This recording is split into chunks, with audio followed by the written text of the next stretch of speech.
So it is January 9th, and I jumped the gun a little bit. I had the donor send a shipment last Friday, so it got to me on Saturday. And I inseminated on Saturday because I was feeling a lot of poking and pinching and stuff like that, and my temperatures were diving downward.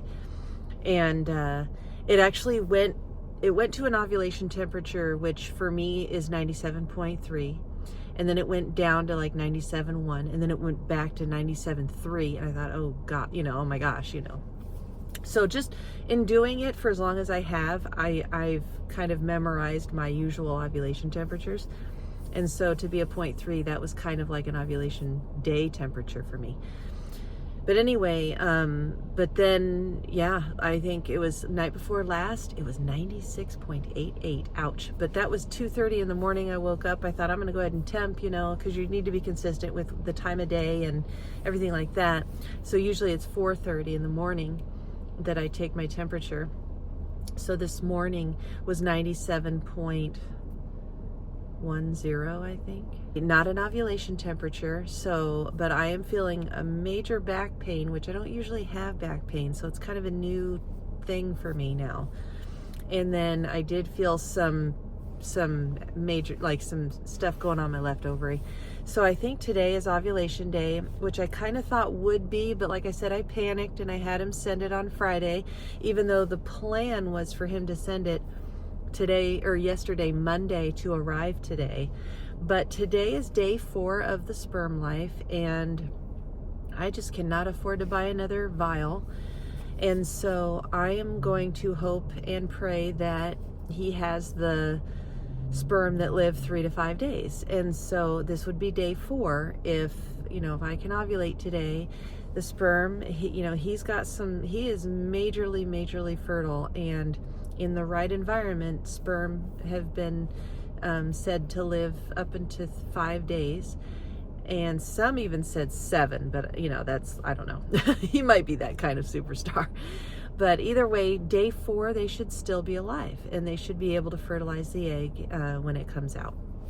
So anyway, I did take an LH strip just to see. It was pretty high this morning at second morning urine at 1.34.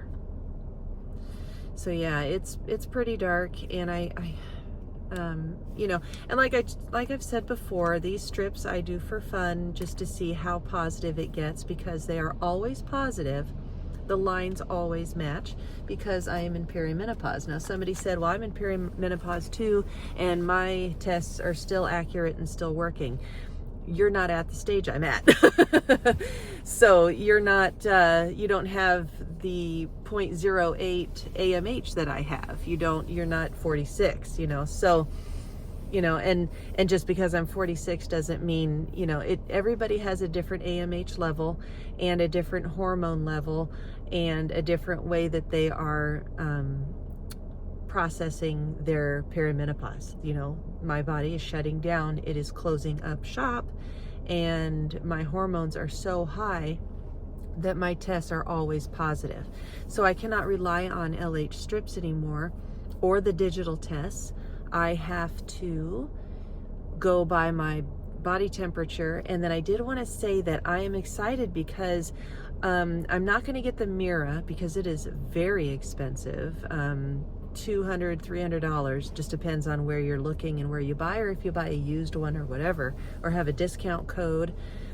I think I saw one for $199 or something like that. But the Anito is the exact same thing, does all 4 hormones, progesterone, E3,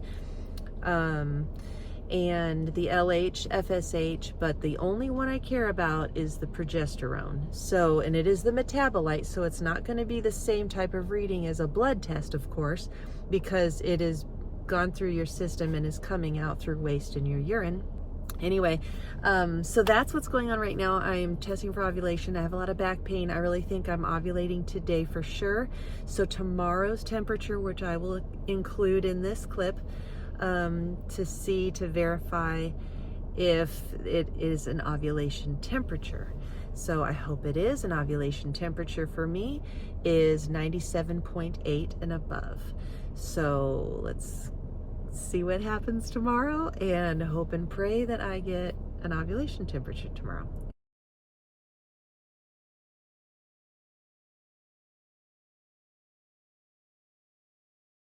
It is Wednesday the 10th, and I totally ovulated yesterday. It was unmistakable.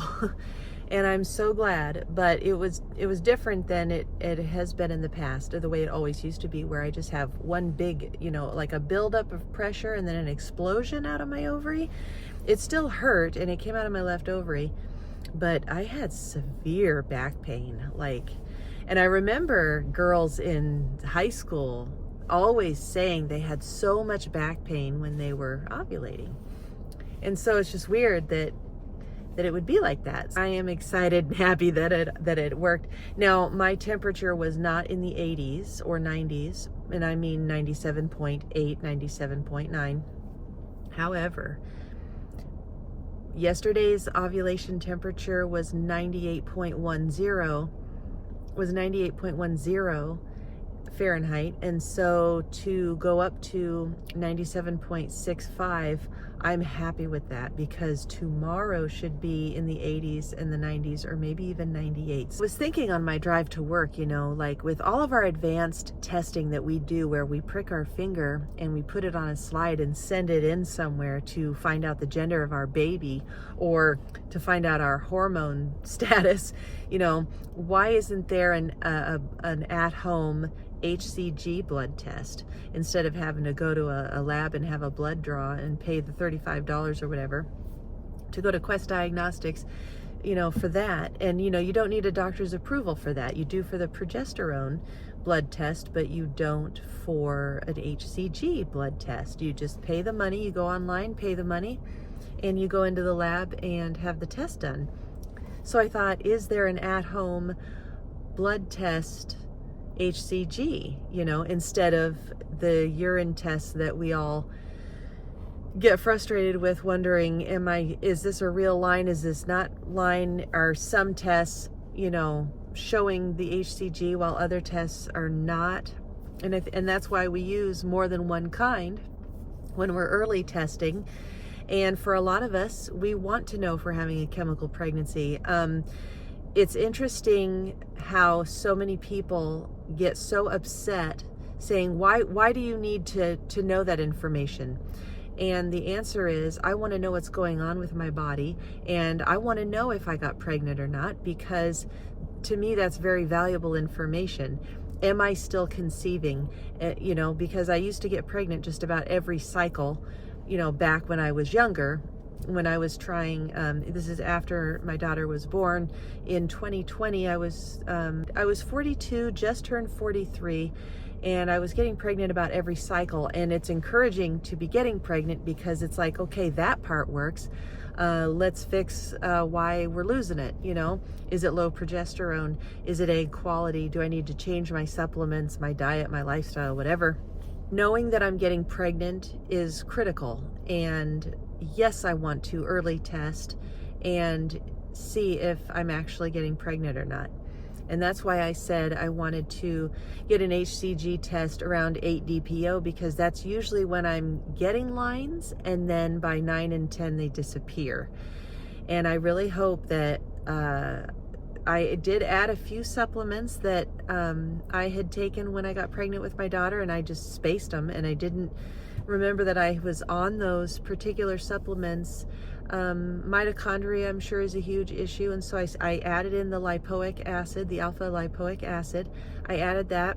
I do take 900 milligrams morning, noon, and night, totaling 900 milligrams of CoQ10 a day, which was recommended by the egg whisperer doctor lady, and just a bunch of other stuff. So that fertility specialists recommend that you take.